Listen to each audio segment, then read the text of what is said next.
In Romeine 11 vers 19 tot 22 gebruik Paulus twee baie belangrike woorde wat effek het op die feit dat ons ingeënt is. En nou sê hy daar, jy sal wel sê, takke is uitgekap sodat ek daar geënt kon word. Dis waar, hulle, dis nou die Jode, is uitgekap omdat hulle nie geglo het nie.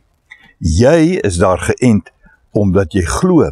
Nou of jy 'n Jood is of 'n nie-Jood, omdat jy glo, is jy ingeënt. Moenie daaroor hoogmoedig wees nie, hou rekening met God. Want as hy die natuurlike takke nie ontsien het nie, sal hy jou dalk ook nie ontsien nie.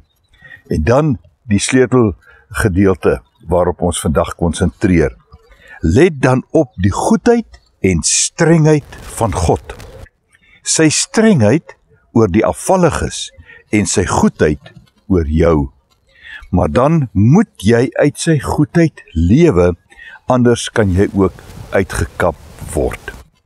Die strengheid van God dui op sy absolute regverdigheid, die vereiste van geloof in Christus. As jy dit nie doen nie, dan word jy streng deur God aangespreek en op die ou einde kan jy dan dalk deel wees van die wat uitgekap word. Maar aan die ander kant het ons die goedheid van die Here oor die gelowige.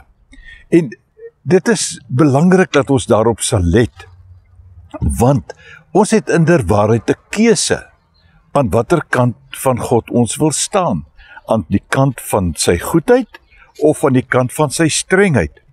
En ek dink ons sal dalk verras wees om uit te vind wat sy strengheid alles ingehou het, maar ek is oortuig ook daarvan dat sy goedheid ons sal oorweldig. Ons sal baie meer ontdek as ons eers aan die ander kant kom om uit te vind hoe groot en magtig sy goedheid oor ons was.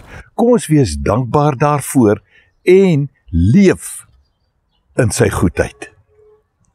Loop mooi.